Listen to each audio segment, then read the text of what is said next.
economy isn't slowing. We're going to get a 2% growth in the third quarter. The consumer is ultra healthy. Savings rates are yet again above 8%. The last time they were there was back in the early 1990s.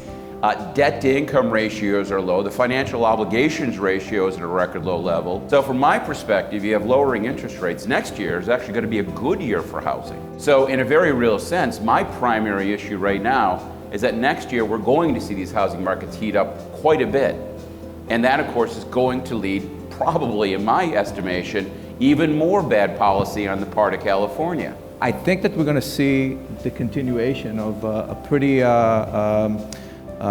relaxed policy from the Fed's perspective. This is not a challenging housing environment, but not all markets are created equal.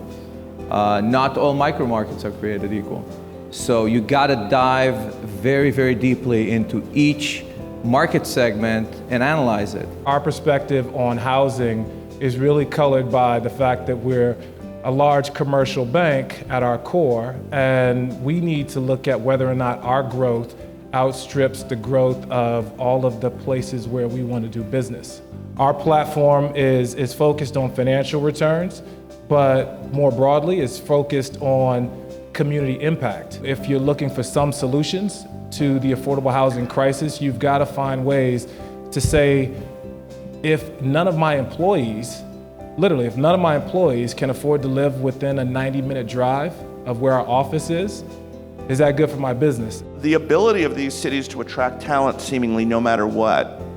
San Francisco is like this, New York is like this, LA is like this, is very real, but you do wonder if there is a breaking point to all of this. We should all be challenging ourselves to think about innovative ways, whether it's through policy or through some of our own investments, to figure out some solution to the affordable housing crisis. And I would just encourage you all to think about where you can, from your seat, affect this very issue. So you have to think, how successful can we be if the next recession is going to devastate everyone who's outside of this ballroom?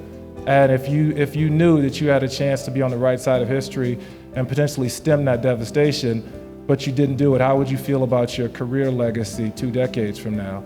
Housing is the base of the pyramid. So there's a balance to the equation. I think from Malcolm's perspective, his view is respected and admired.